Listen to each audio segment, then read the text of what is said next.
El COVID-19 nos dejó muchas enseñanzas. Una de ellas es la de cuidarnos, por ejemplo, usando tapabocas, y eso en cierto sentido ha disminuido la cantidad de veces que nos da gripa al año. No obstante, la gripa sigue ahí, las infecciones respiratorias también están y hemos dejado de hablar de ellas. Mi nombre es Diego Santos, soy periodista y les doy la bienvenida a Cuida tu Salud, un podcast de la Fundación Santa Fe de Bogotá, donde hablamos de lo más importante para todos nosotros, la salud.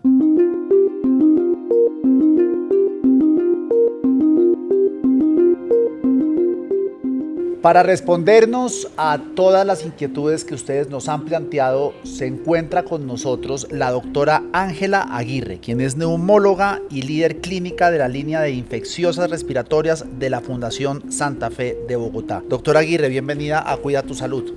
Gracias, Diego, por la invitación. Arranquemos con lo más básico y le pregunto, ¿qué son las infecciones respiratorias? Bueno, las infecciones respiratorias es un grupo de enfermedades que afectan el sistema respiratorio, que comprenden de infecciones desde la nariz, garganta, sistema respiratorio hasta los pulmones. Suelen ser autolimitadas con un tiempo de resolución no mayor. Autolimitadas. Suelen limitarse en un tiempo no mayor a 14 días y en su mayoría son leves y son causadas por diferentes microorganismos, virus o bacterias.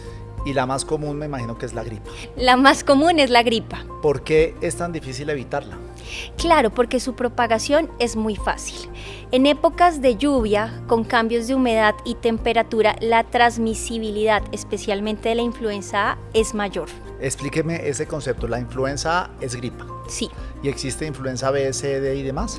Existe influenza A y influenza B, y una cantidad de virus respiratorios que son las principales causas de infección respiratoria aguda. ¿Cuál es la diferencia entre influenza A e influenza B? Son diferentes serotipos que mutan y generan infecciones respiratorias. Por ejemplo, en la pandemia, el virus del SARS-CoV-2 viene del SARS-CoV-1 y de otras pandemias o epidemias como el MERS. Hay mutaciones de estos virus que generan una transformación y diferente patogenicidad. Eso suena muy complicado. Patogenicidad hace referencia a la capacidad agresiva del virus para causar una infección respiratoria. Pero le hago una pregunta, ¿el COVID es una infección respiratoria? Sí, el COVID es una infección respiratoria causada por el virus del SARS-CoV-2. Ok, ¿y la gripa? La gripa es causada por infecciones respiratorias en general, que puede ser por virus de la influenza especialmente, u otros virus como el virus sincitial respiratorio, adenovirus, rinovirus, entre otros. Es cierto que los cambios de temperatura, y esto más o menos le hago esta pregunta porque siempre hay mitos en torno a este tipo de enfermedades, y es cuando uno pasa de calor a frío, se incrementan las posibilidades de tener gripa. Otra de las preguntas que le tengo es cuando uno sale en invierno en un país del norte, por ejemplo en Estados Unidos, y sale al frío desprotegido, ¿eso también le puede dar gripa? Porque tengo entendido, según lo que usted me está diciendo, que es con virus o bacterias donde uno contrae la gripa. Si uno sale y le da frío, pues uno no debería contraer gripa. Claro, la humedad y la temperatura baja aumenta la transmisibilidad y la circulación de algunos virus. Per se, los cambios de temperatura no generan un aumento en la susceptibilidad de estos. Esto quizás está condicionado por las propiedades o las características del sistema de defensa de cada persona. Sí hay mayor transmisibilidad o circulación de algunos virus en estas épocas de humedad, especialmente en los cambios estacionales, pero los cambios de temperatura propios no generan un aumento de la sensibilidad o la susceptibilidad de cada persona para contraer estas infecciones. O sea, eso que la mamá le decía a uno cuando uno estaba en tierra caliente en el cuarto y ponía el aire acondicionado a tope y después salía a la piscina con humedad, eso uno no se enferma de eso. No, es un mito. ¿Es un mito? Sí, es un mito. Queda aquí dicho que es un mito. Sí, queda absolutamente claro. A mis hijas eso. Otro mito puede ser cuando uno va en el carro y con la ventana abajo y uno saca la cara que dice no hagas eso porque te va a dar gripa. No, es falso. Bueno, y la otra, la olla con que uno pone a hervir y uno se pone el trapo y eso sirve para curar la gripa o no? La deshidratación, Ok, que es que uno se queda sin agua, sí, seco. la ok. deshidratación Le seca a uno en la general garganta. deshidrata la vía respiratoria, Ok. especialmente la garganta. Que eso lo que quiere decir es que se le pone seca. Que se pone seca. Ok. Eso disminuye la capacidad de aclarar las partículas virales y aumenta la susceptibilidad a infecciones virales. Es decir, si está un virus por ahí circulando y uno respira, se le queda en la garganta y se contagia de la Sí, infección respiratoria. sí aumenta. Si uno tuviera Más hidratación, más hidratación y mojado, es muy factible que eso pasara que existe un mayor mecanismo de defensa, para el Ok. aclaramiento. Ya, entendido. Entonces, volvamos a Listo. las recetas de la abuela. El eucalipto, la olla y todas esas vainas. ¿Eso sirve o no? Las bebidas calientes han mostrado en ensayos clínicos que mejoran los síntomas respiratorios, tales como estornudos y obstrucción nasal, de forma subjetiva por los participantes. Pero de forma objetiva no hay cambios reales que mejoren la obstrucción nasal o los síntomas respiratorios altos, lo cual concluye que las bebidas calientes mejoran sintomáticamente por cada persona los síntomas de la gripa. Mejoran los síntomas, pero no curan. No curan los síntomas. ¿Qué Objetivamente, cura? curan los medicamentos antivirales, que son una terapia estándar para algunas infecciones. Por ejemplo, esos que venden en la droguería, en la farmacia, que es antigripa, no sé qué, contra la gripa y bla, bla, bla, bla, bla. No, estos medicamentos antigripales mejoran los síntomas, la congestión nasal, los La fiebre, escalofríos, el dolor de debilidad. cabeza, la debilidad, el dolor muscular. Los antivirales controlan de forma efectiva la infección. Por ejemplo, tenemos antivirales Esos aprobados. son los que me curan. Sí, tenemos antivirales aprobados para la infección de la influenza. Nos estamos centrando mucho en la gripa, pero hay otras que tengamos que tener cuidado, que a lo mejor no son tan frecuentes, pero que sí suceden y podríamos hacer algo al respecto para que no nos dieran. ¿O casi todo se centra en la gripa? En su mayoría se centra en la gripa. Es la causa de infección respiratoria más frecuente. Pero existen algunas complicaciones graves de las gripas, tales como la neumonía, la infección del oído, que puede conducir a hospitalización y aumenta el riesgo de mortalidad. Explíqueme un poquito cómo una gripa se convierte en una neumonía.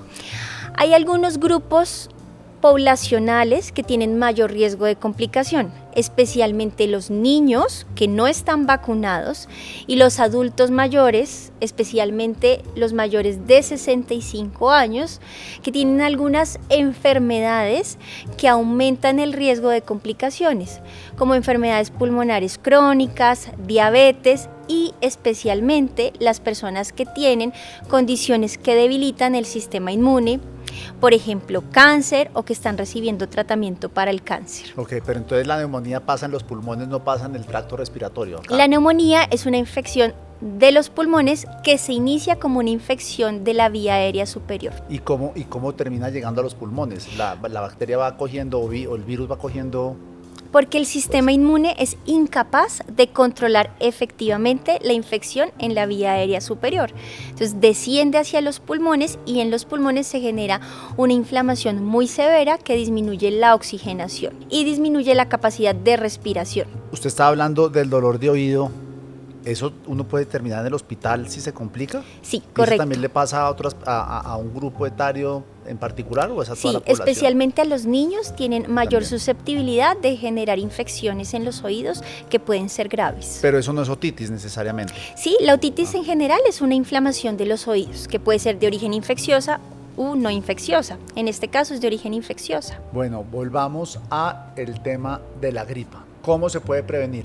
La principal forma de prevenir la gripa es la vacunación. La vacunación anual, especialmente por influenza, que es la principal causa de gripa. Tenemos otras medidas de hábitos de higiene de salud respiratoria. ¿Cuáles son estos? El primero es cuando tenemos síntomas respiratorios, aislarnos.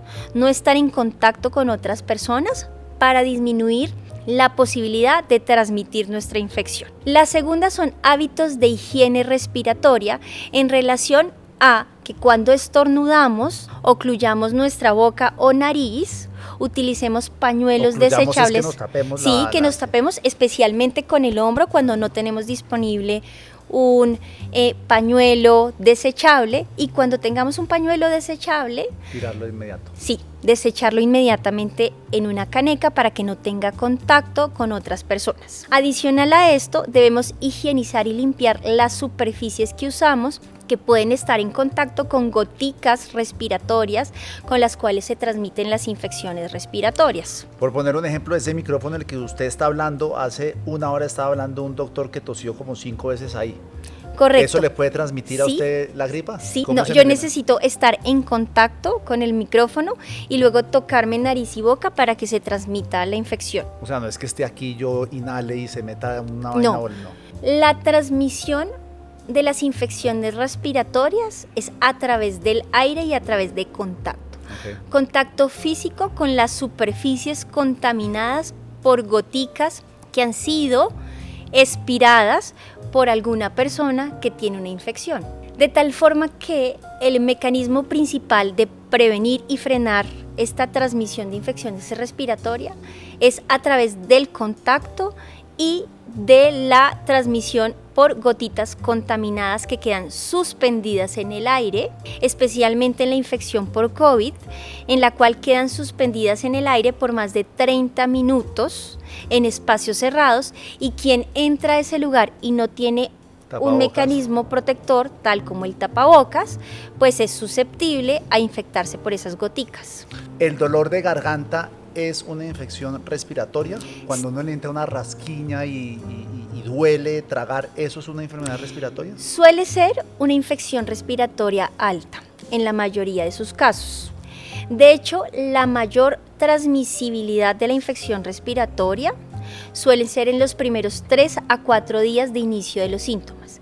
E incluso un día antes del inicio de los síntomas, la transmisibilidad, especialmente de partículas virales, es mayor. Hay algunas personas que tienen deficiencias en su sistema inmune o de defensa, que nosotros denominamos inmunosupresión, que tienen tiempos mayores de transmisibilidad viral porque tienen menor capacidad para aclarar o limpiar esas partículas virales. ¿La laringitis, faringitis entra dentro de esa infecciosas respiratorias? La faringitis y la laringitis hacen referencia a inflamación de la laringe y de la faringe, que puede ser de causas infecciosas y no infecciosas. En su mayoría suele ser de causas infecciosas y está incluida en el tema de las infecciones respiratorias agudas. La vitamina C, si la mamá también le da a los hijos a uno vitamina C, a mí me dieron vitamina C, pero así y todo uno cogía gripa. ¿Para qué sirve la vitamina C?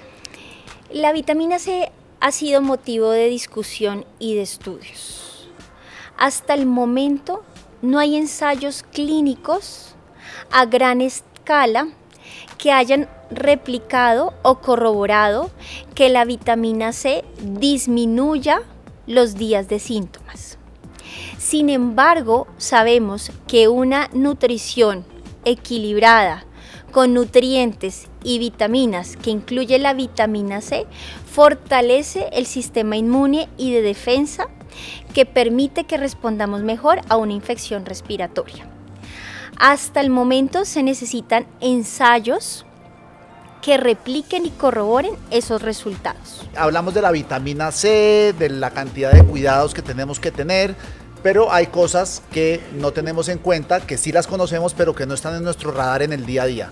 ¿Cuáles son ese tipo de cosas que sí deberíamos pararles más atención o consumir o hacer para evitar una gripa? Bueno, inicialmente me gustaría conversar sobre los antibióticos.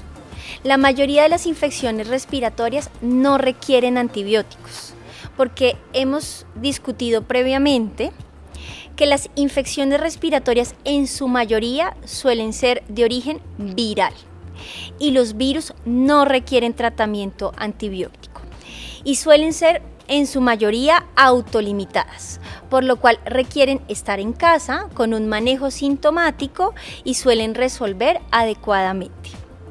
Lo segundo que quiero conversar son aquellas plantas o medicinas ancestrales que han sido utilizadas tradicional o históricamente como tratamientos para algunas afecciones respiratorias, especialmente la moringa. ¿Qué es la moringa? La moringa es una planta cuyos productos o extractos provienen de las hojas, de las semillas o de las flores. Estas plantas medicinales históricamente han sido utilizadas para mejorar los síntomas de la gripa. Y sí sirve. Los ensayos clínicos no han logrado, igual que la vitamina C, corroborar que mejoren los síntomas, disminuyan la probabilidad de consultar urgencias o de hospitalizarse con esto. Sin embargo, en algunos estudios pequeños, especialmente con animales, los extractos crudos de la moringa han mostrado disminución en la replicación de algunos virus sin que sea claro cuáles, y esto podría sugerir algún efecto antiviral. Pero se requieren más estudios para confirmar estos hallazgos. Okay. Hasta el momento no hay una recomendación médica clara que esto disminuya los síntomas o prevenga complicaciones relacionadas. Pero sí ayuda a los síntomas, sí ayuda a aliviarlos. Es probable que esta mejoría de los síntomas sea subjetiva, muy parecido a la mejoría que refieren algunas personas cuando toman bebidas calientes, por ejemplo. Pero esto no ha sido claramente objetivado en ensayos clínicos. Ahora se me acaba de ocurrir otra pregunta con la tormenta que hay allá afuera. Si yo me mojo y me llego a mi casa y no me seco, sino que se me seca la ropa pues pegada al cuerpo, ¿eso aumenta mis probabilidades de tener una gripa o tampoco? Eso es otro cuento chino. No aumenta las probabilidades de tener una gripa. ¿En serio? En serio. ¿Y qué efectos puede tener el que se me seque la ropa? No tiene ningún efecto comprobado sobre el sistema inmune o el sistema de defensa. Llevo 43 años engañado y engañando a mis hijas y todo, que uno se enfermaba con eso. Caminar descalzo tampoco. En la mitad de tierra fría. Caminar descalzo tampoco. Bueno, yo creo que eso ha sido, por lo menos para mí, lo más importante de este podcast. Ya para ir concluyendo, 3 anotaciones o 3 preguntas. La primera es, ¿una buena alimentación ayuda a prevenir la gripa y a curarla?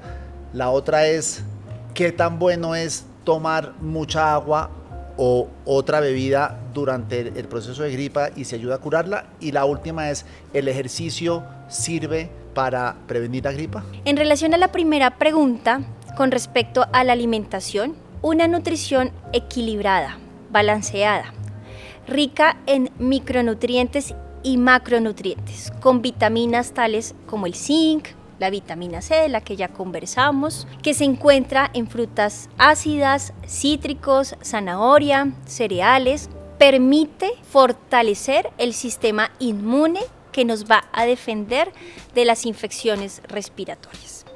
De tal forma que tener una dieta saludable y equilibrada previene la posibilidad de tener infecciones respiratorias y que la gravedad relacionada con estas sea menor. Por supuesto, hábitos de vida saludables. Como el ejercicio. Como el ejercicio. Como no fumar. Como no fumar. Condicionan a mejor respuesta de nuestro sistema de defensa. Es muy importante mencionar, en relación al cigarrillo, las personas que fuman cigarrillo o tabaco tienen más lugares de unión de sus pulmones a los virus. Okay. Especialmente en influenza y en COVID. Eso explica por qué las personas fumadoras tienen mayor severidad y gravedad de las infecciones respiratorias que aquellas personas que nunca han fumado. Bueno, y deporte. Los que somos deportistas, atléticos, superprofesionales. El ejercicio genera un acondicionamiento de todo nuestro cuerpo para responder favorablemente a las infecciones en general y especialmente a las infecciones respiratorias. Entonces, que este sea un espacio de invitación para tener hábitos de vida saludable con una dieta balanceada acompañada de hábitos de ejercicio de forma permanente y disciplinada. ¿Y el agua? La hidratación es fundamental. ¿Antes o después o durante? En el manejo sintomático de las infecciones respiratorias. Y la razón es muy clara. Y es que mantener una hidratación de todo nuestro cuerpo va a generar una hidratación de nuestra vía respiratoria y de nuestra garganta que nos permite una mejor capacidad de responder y aclarar todas estas infecciones respiratorias y de controlarlas en la vía aérea superior para que no progresen a una infección grave como la neumonía. Entonces, el mensaje es que la hidratación antes y durante los episodios gripales sí mejora la capacidad de respuesta para las infecciones respiratorias. De hecho, una de las recomendaciones que le dan a uno los doctores es que uno se esté hidratando constantemente, eso es que como tomar 2 litros de agua al día, ¿no? Sí. Siempre. Sí, nuestra producción basal de moco corresponde a un 90% de una fase líquida, que es agua, y una fase sublíquida que permite que el moco que produzcamos logre barrer las partículas infecciosas y no infecciosas como los contaminantes del aire y logremos que esa exposición ambiental a tanta contaminación no genere una infección respiratoria. Doctora, muchas gracias. Creo que este fue uno de los podcasts más interesantes, por lo menos que yo he estado aquí sentado, porque aprendí muchísimas cosas y el tema de los mitos. Gracias. Doctora, muchas gracias. Gracias. Muy amable. Y a ustedes, querida audiencia, también muy agradecidos. Nos vemos la próxima semana. Escríbanos en nuestras redes sociales de la Fundación Santa Fe de Bogotá para que nos digan de qué quieren que hablemos. Suscríbanse a nuestros canales, suscríbanse al podcast y nos vemos en 7 días. Muchas gracias y hasta la próxima.